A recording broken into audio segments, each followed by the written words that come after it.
咁其實我聽過佢個名啊，廣東話就叫奧雲啊嘛，我哋細個嗰時歐文就係國語音啦。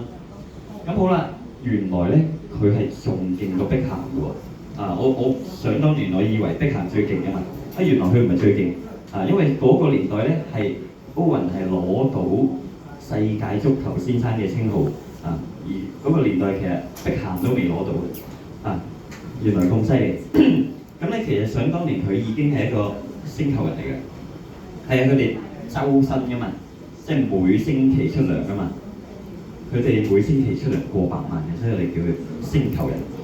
每星期啫。咁好啦，呢位奧雲咧，其實今時今日即係20年後嘅今日咧，已經係一個億萬富翁。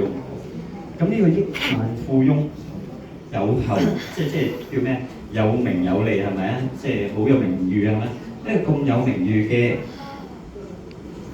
嘅富翁咧，做咩咧？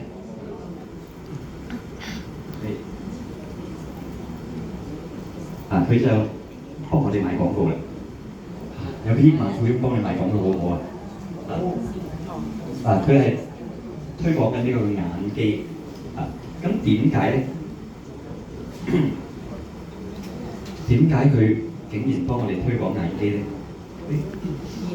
原來咧大家見到佢個仔佢嘅親生仔咧係有天生嘅眼疾由於呢個眼疾咧，佢係尋遍全球嘅名醫，使咗好多錢，都醫唔好佢個仔。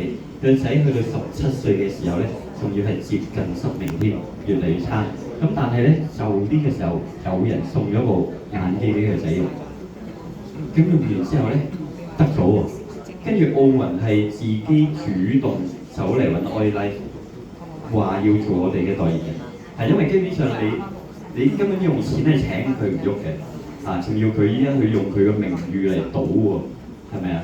咁所以佢係自己主動打嚟話Olive，我要做你嘅代言人，咁據稱咧嗰個 admin 咧仲吸佢線佢話你係奧雲。